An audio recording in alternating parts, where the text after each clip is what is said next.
En los últimos decenios, el interés por los ayunadores ha disminuido muchísimo.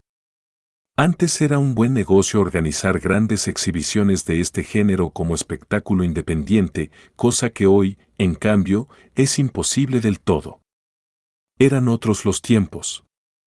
Entonces, toda la ciudad se ocupaba del ayunador, aumentaba su interés a cada día de ayuno, todos querían verlo siquiera una vez al día. En los últimos del ayuno no faltaba quien se estuviera días enteros sentado ante la pequeña jaula del ayunador. Había, además, exhibiciones nocturnas, cuyo efecto era realzado por medio de antorchas, en los días buenos. Se sacaba la jaula al aire libre, y era entonces cuando les mostraban el ayunador a los niños.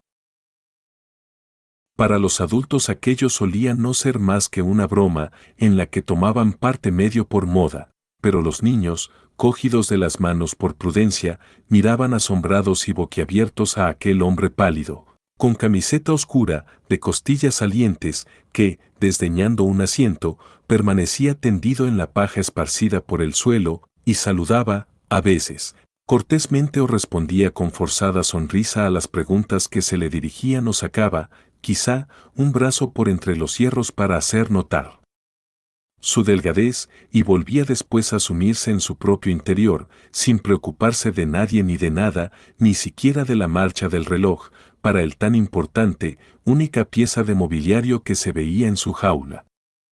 Entonces se quedaba mirando al vacío, delante de sí, con ojos semicerrados, y solo de cuando en cuando bebía en un diminuto vaso un sorbito de agua para humedecerse los labios. Aparte de los espectadores que sin cesar se renovaban, había allí vigilantes permanentes, designados por el público, los cuales, y no deja de ser curioso, solían ser carniceros, siempre debían estar tres al mismo tiempo, y tenían la misión de observar día y noche al ayunador para evitar que, por cualquier recóndito método, pudiera tomar alimento. Pero esto era solo una formalidad introducida para tranquilidad de las masas, pues los iniciados sabían muy bien que el ayunador, durante el tiempo del ayuno, en ninguna circunstancia, ni aun a la fuerza, tomaría la más mínima porción de alimento, el honor de su profesión se lo prohibía. A la verdad, no todos los vigilantes eran capaces de comprender tal cosa, muchas veces había grupos de vigilantes nocturnos que ejercían su vigilancia muy débilmente. Se juntaban adrede en cualquier rincón y allí se sumían en los lances de un juego de cartas con la manifiesta intención de otorgar al ayunador un pequeño respiro, durante el cual, a su modo de ver, podría sacar secretas provisiones, no se sabía de dónde. Nada atormentaba tanto al ayunador como tales vigilantes, lo atribulaban, le hacían espantosamente difícil su ayuno. A veces, sobreponíase a su debilidad y cantaba durante todo el tiempo que duraba aquella guardia, mientras le quedase aliento, para mostrar a aquellas gentes la injusticia de sus sospechas. Pero de poco le servía, porque entonces se admiraban de su habilidad que hasta le permitía comer mientras cantaba.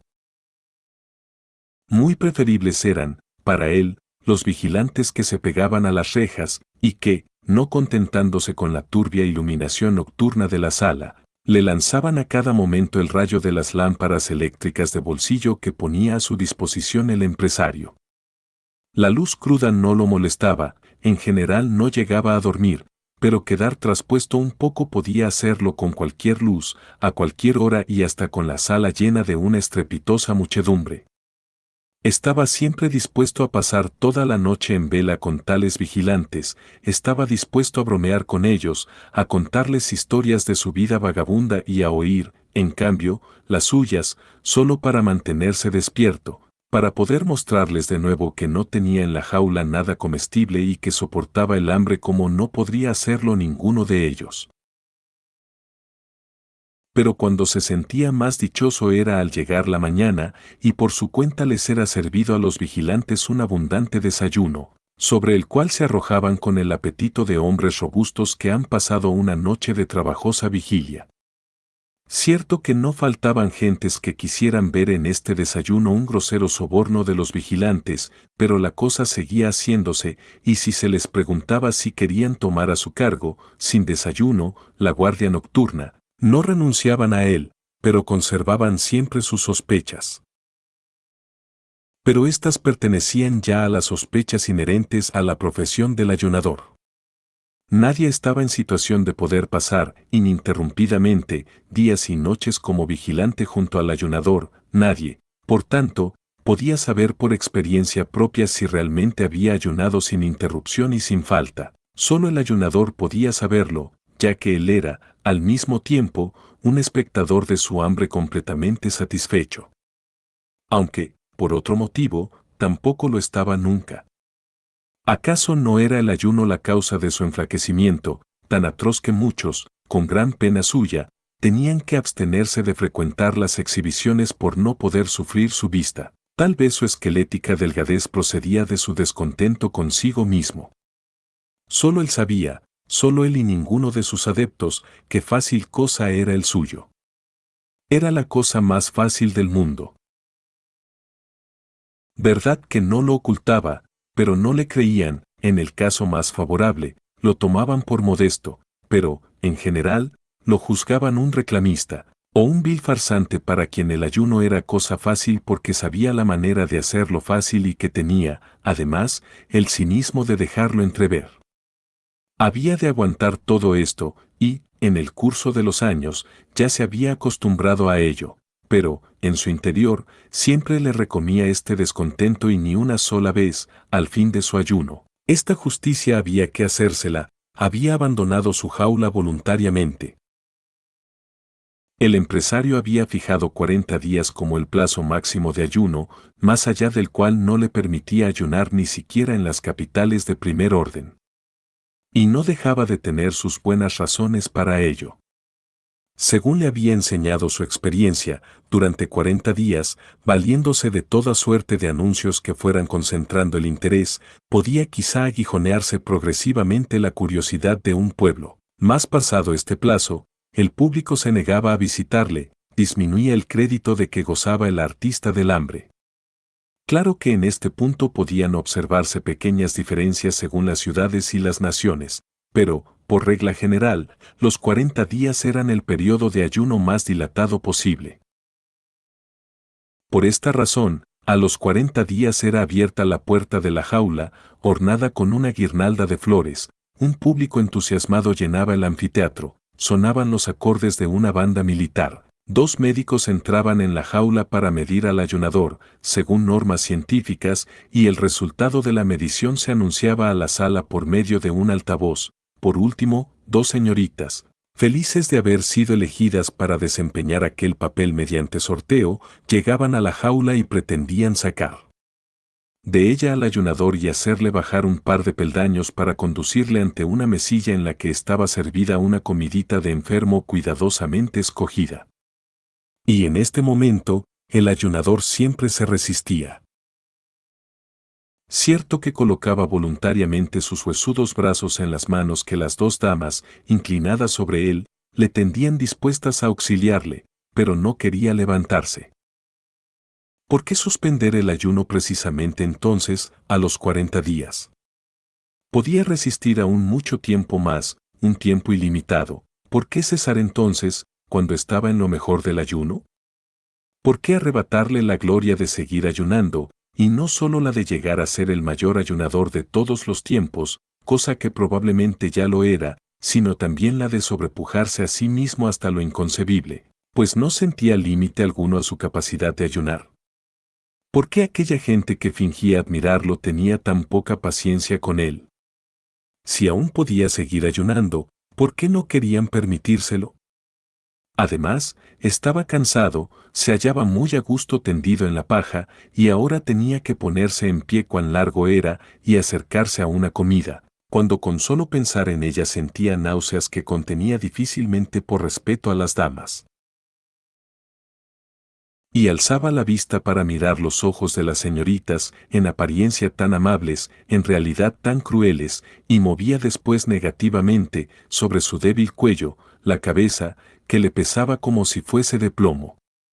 Pero entonces ocurría lo de siempre, ocurría que se acercaba el empresario silenciosamente, con la música no se podía hablar, alzaba los brazos sobre el ayunador, como si invitara al cielo a contemplar el estado en que se encontraba, sobre el montón de paja, aquel mártir digno de compasión, cosa que el pobre hombre, aunque en otro sentido, lo era. Agarraba al ayunador por la sutil cintura, tomando al hacerlo exageradas precauciones, como si quisiera hacer creer que tenía entre las manos algo tan quebradizo como el vidrio, y, no sin darle una disimulada sacudida, en forma que al ayunador, sin poderlo remediar, se le iban a un lado y otro las piernas y el tronco, se lo entregaba a las damas, que se habían puesto entre tanto mortalmente pálidas.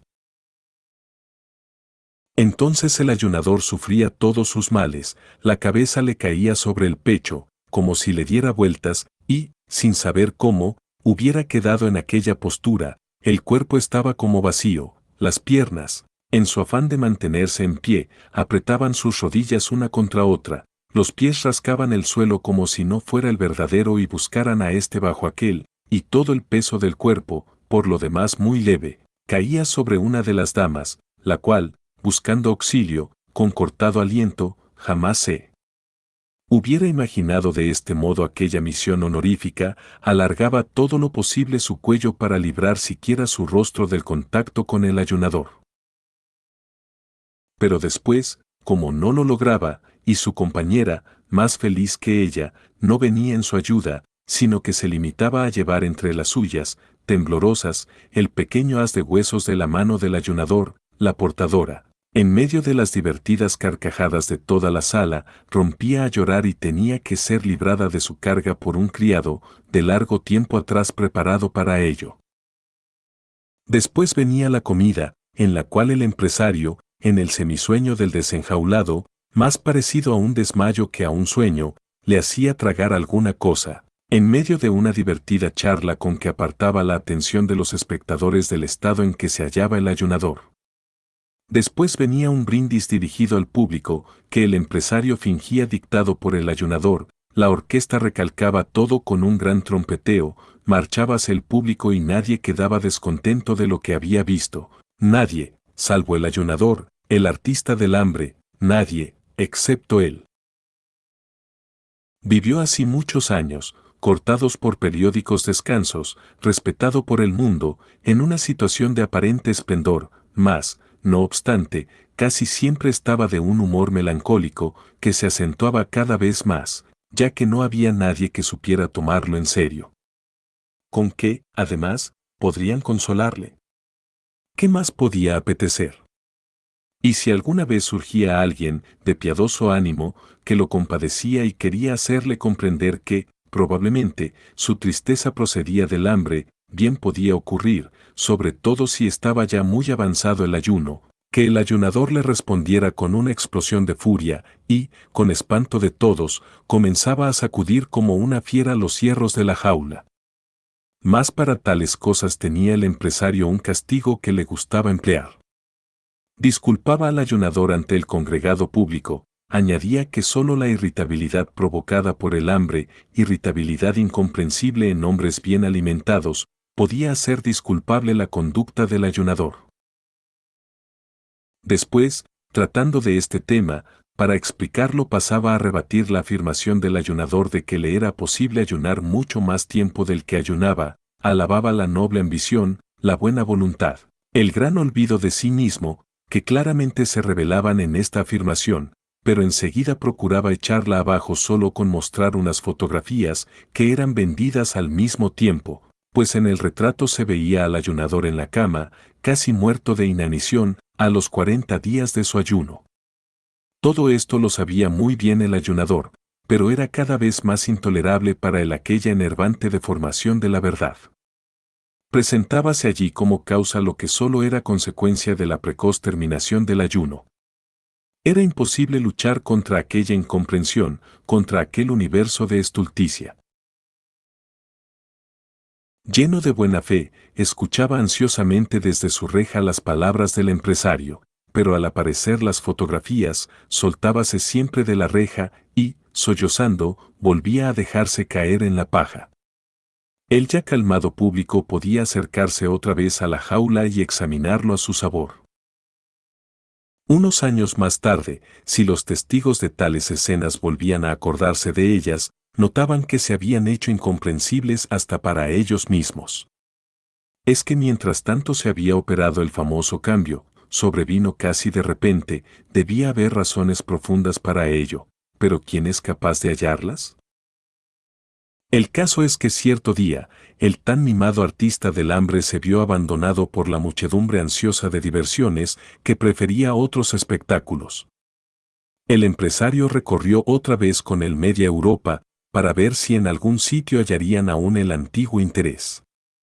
Todo en vano, como por obra de un pacto, había nacido al mismo tiempo, en todas partes, una repulsión hacia el espectáculo del hambre.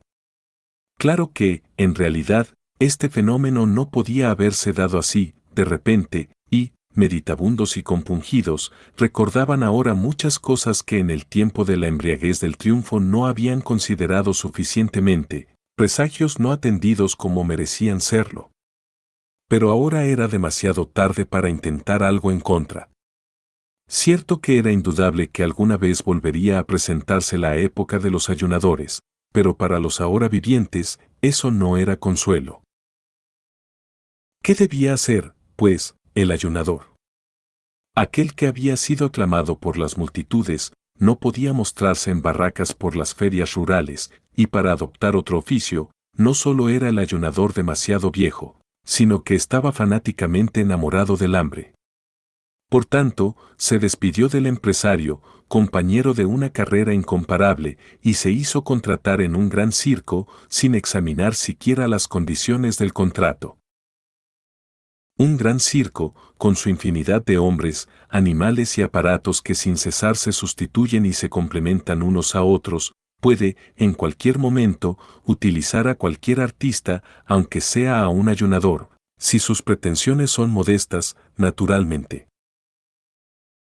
Además, en este caso especial, no era solo el mismo ayunador quien era contratado, sino su antiguo y famoso nombre, y ni siquiera se podía decir, dada la singularidad de su arte, que, como al crecer la edad mengua la capacidad, un artista veterano, que ya no está en la cumbre de su poder, trata de refugiarse en un tranquilo puesto de circo. Al contrario, el ayunador aseguraba, y era plenamente creíble, que lo mismo podía ayunar entonces que antes, y hasta aseguraba que si lo dejaban hacer su voluntad, cosa que al momento le prometieron, sería aquella la vez en que había de llenar al mundo de justa admiración, afirmación que provocaba una sonrisa en las gentes del oficio, que conocían el espíritu de los tiempos, del cual, en su entusiasmo, habíase olvidado el ayunador.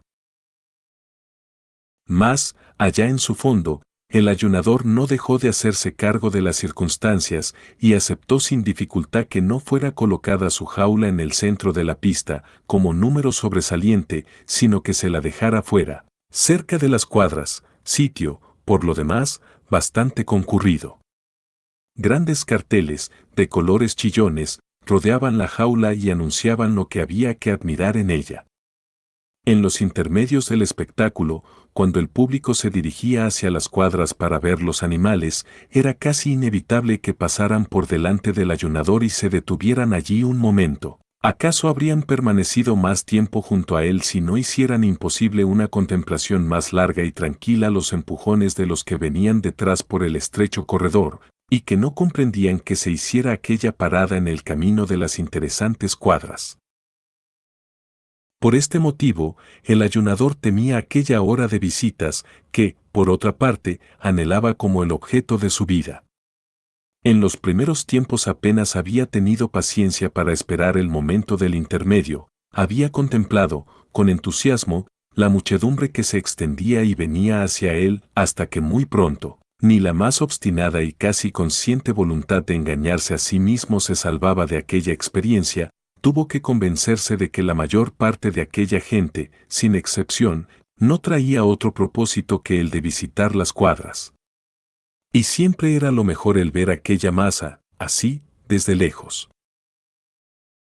Porque cuando llegaban junto a su jaula, enseguida lo aturdían los gritos e insultos de los dos partidos que inmediatamente se formaban, el de los que querían verlo cómodamente, Y bien pronto llegó a ser este bando el que más apenaba al ayunador, porque se paraban, no porque les interesara lo que tenían ante los ojos, sino por llevar la contraria y fastidiar a los otros, y él de los que solo apetecían llegar lo antes posible a las cuadras. Una vez que había pasado el gran tropel, venían los rezagados, y también estos, en vez de quedarse mirándolo cuanto tiempo les apeteciera, pues ya era cosa no impedida por nadie, pasaban deprisa, a paso largo, apenas concediéndole una mirada de reojo, para llegar con tiempo de ver los animales. Y era caso insólito el que viniera un padre de familia con sus hijos, mostrando con el dedo al ayunador y explicando extensamente de qué se trataba, y hablara de tiempos pasados, cuando había estado él en una exhibición análoga, pero incomparablemente más lucida que aquella, y entonces los niños, que, a causa de su insuficiente preparación escolar y general, que sabían ellos lo que era ayunar, seguían sin comprender lo que contemplaban, tenían un brillo en sus inquisidores ojos, en que se traslucían futuros tiempos más piadosos. Quizá estarían un poco mejor las cosas, decíase a veces el ayunador, si el lugar de la exhibición no se hallase tan cerca de las cuadras. Entonces les habría sido más fácil a las gentes elegir lo que prefirieran, aparte de que le molestaban mucho y acababan por deprimir sus fuerzas las emanaciones de las cuadras, la nocturna inquietud de los animales, el paso por delante de su jaula de los sangrientos trozos de carne con que alimentaban a los animales de presa, y los rugidos y gritos de estos durante su comida.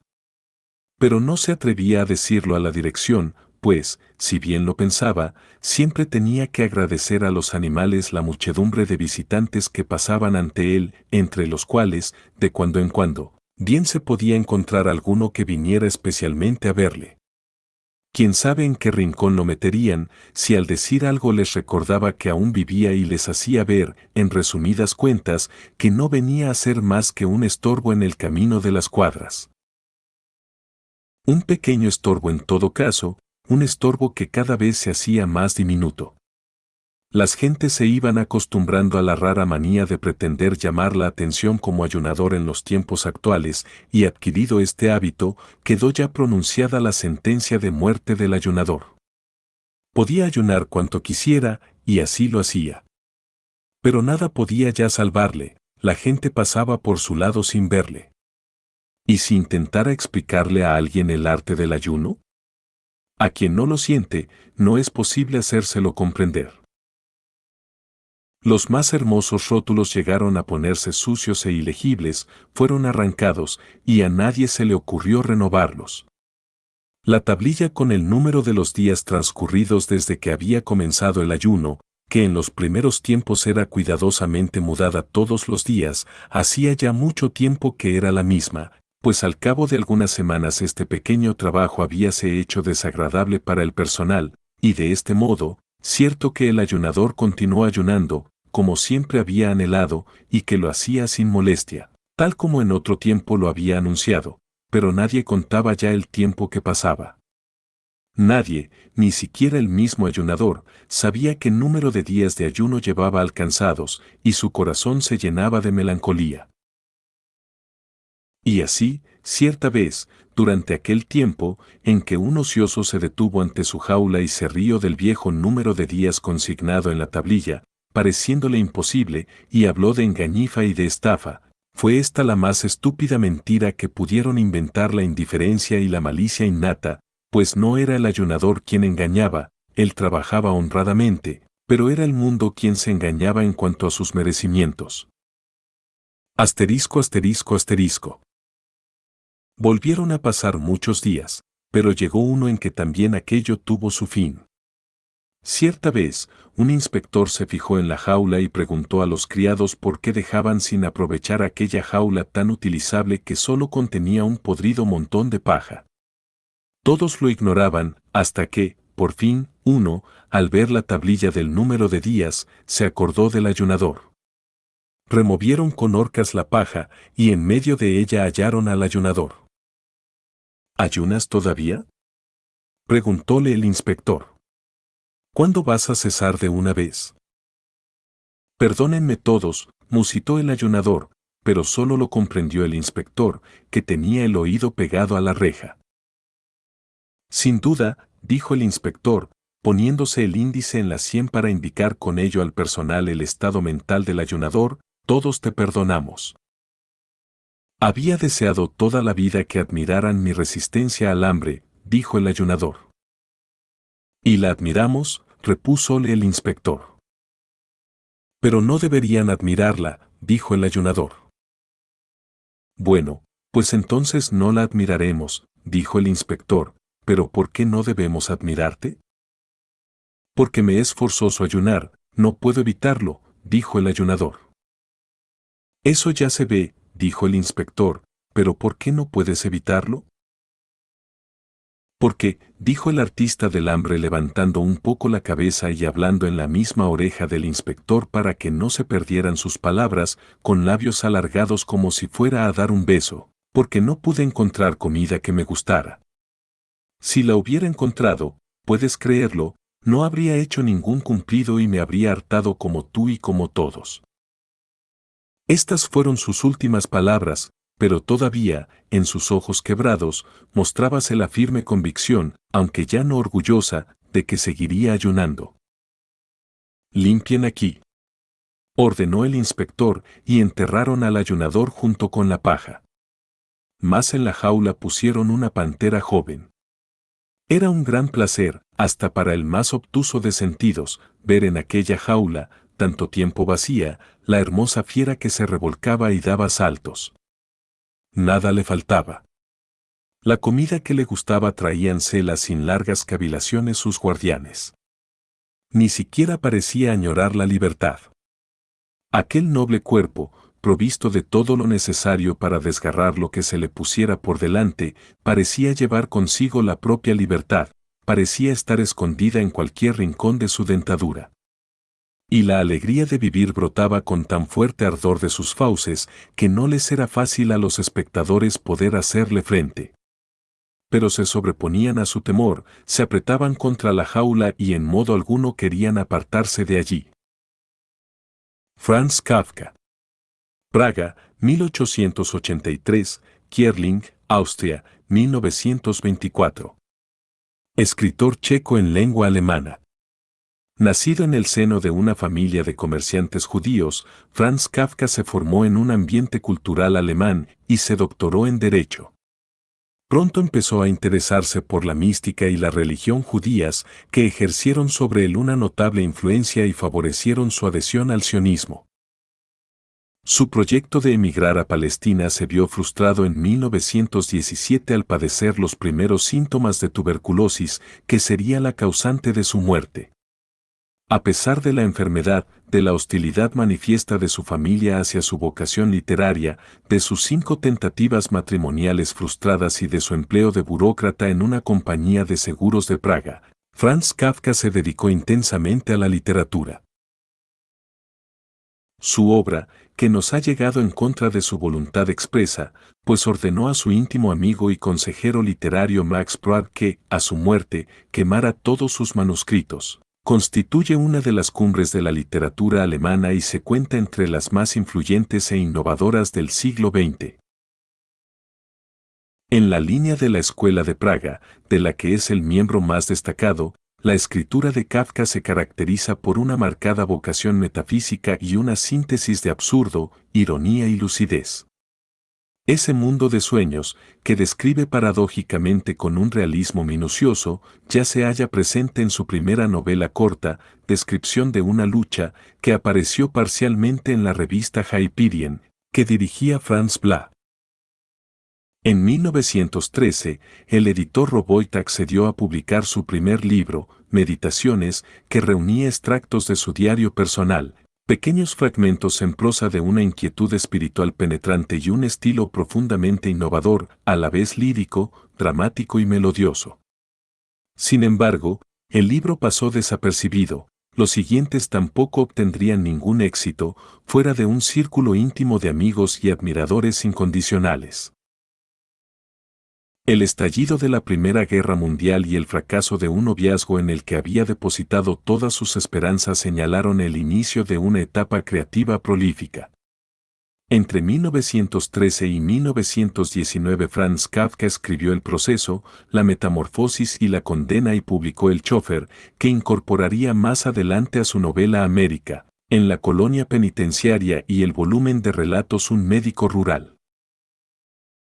En 1920 abandonó su empleo, ingresó en un sanatorio y, poco tiempo después, se estableció en una casa de campo en la que escribió El castillo. Al año siguiente Kafka conoció a la escritora checa Milena Hesenska-Pollak, con la que mantuvo un breve romance y una abundante correspondencia, no publicada hasta 1952. El último año de su vida encontró en otra mujer, Dora Damond, el gran amor que había anhelado siempre y que le devolvió brevemente la esperanza.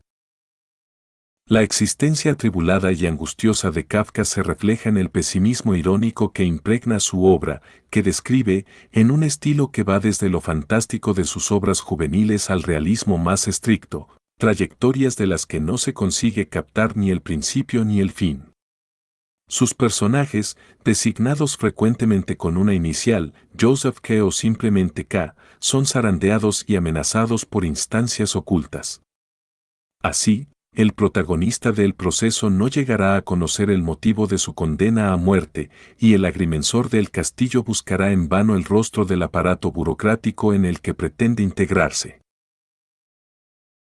Los elementos fantásticos o absurdos, como la transformación en escarabajo del viajante de comercio Gregor Samsa en La metamorfosis, introducen en la realidad más cotidiana aquella distorsión que permite desvelar su propia y más profunda inconsistencia, un método que se ha llegado a considerar como una especial y literaria reducción al absurdo. Su originalidad irreductible y el inmenso valor literario de su obra le han valido a posteriori una posición privilegiada, casi mítica, en la literatura contemporánea. Notas. 1. Relato corto escrito por Franz Kafka en 1922 pero no fue publicado hasta 1924, después de su muerte. 2. Atribuida la traducción a Borges desde 1938, colección La pajarita de papel. Traducción y prólogo de Jorge Luis Borges. Buenos Aires, Losada, 1938, ejemplar que además de la metamorfosis, incluye la edificación de la muralla china, un artista del hambre, un artista del trapecio, una cruza, el buitre, el escudo de la ciudad, Prometeo y una confusión cotidiana. Sin embargo, estudios de Fernando Serentino afirman que la traducción de un artista del hambre no es suya. 1998, Espéculo. Revista de Estudios Literarios. Universidad Complutense de Madrid.